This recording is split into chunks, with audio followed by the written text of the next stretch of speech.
Donnerschlag. Gedankenanstoß und Inspiration. Wo bekomme ich eine Stimme? Lehrerin, wieso hast du so eine komische Stimme? Am 5. Dezember bin ich ohne Stimme aufgewacht. Ohne Stimme bist du nichts. Du kannst nicht telefonieren, du kannst niemand hörbar grüßen. Mir ist es vorgekommen, als wäre ich sehr unfreundlich unterwegs. Vor allem konnte ich meinen Beruf nicht ausüben. Ich arbeite im Kindergarten und ohne Stimme kann ich nicht unterrichten.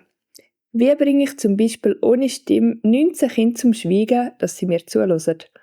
Ohne Stimme bist du eingeschränkt. Und Kommunikation ist in unseren Breitengraden sehr wichtig.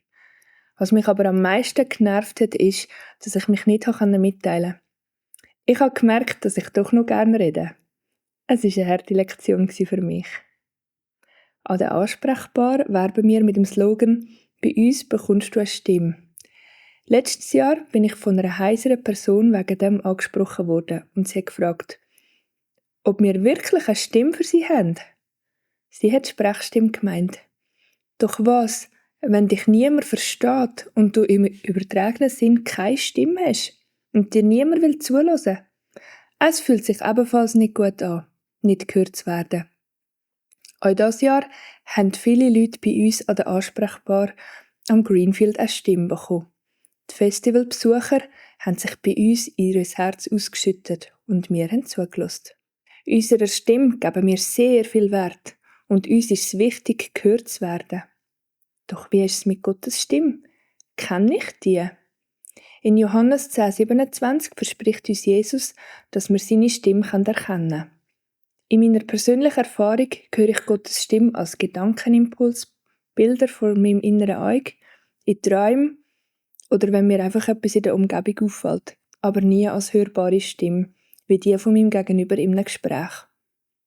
Wenn ich auf die Stimme eingehe, dann liege ich meistens richtig. Ich habe mal auf dem Heimweg von der Arbeit gespürt, dass ich meiner damaligen Mitbewohnerin eine Blume mitbringen soll. Also bin ich in den nächsten Laden gegangen und habe ihr eine Blume besorgt. Und über die hat sie sich sehr gefreut. Der Tag war nämlich überhaupt nicht ihr Tag. Ein anderes Mal hatte ich im Laden plötzlich den Gedanken, 2 Brote zu posten. Und dann bin ich vor dem Laden einem Obdachlosen begegnet, der mich nach etwas zu essen gefragt hat. Und dann habe ich ihm gesagt, dass ich ihm ein Brot geben kann, das ich zusätzlich gepostet habe. Und er hat über sein ganzes Gesicht gestrahlt. Auch in den Gesprächen an der Ansprechbar bin ich sehr froh um so Gedanken, die ich aussprechen durfte und die das Gespräch in eine zielführende Richtung geleitet haben. Kommt dir das bekannt vor? Möchtest du Gottes Stimme hören?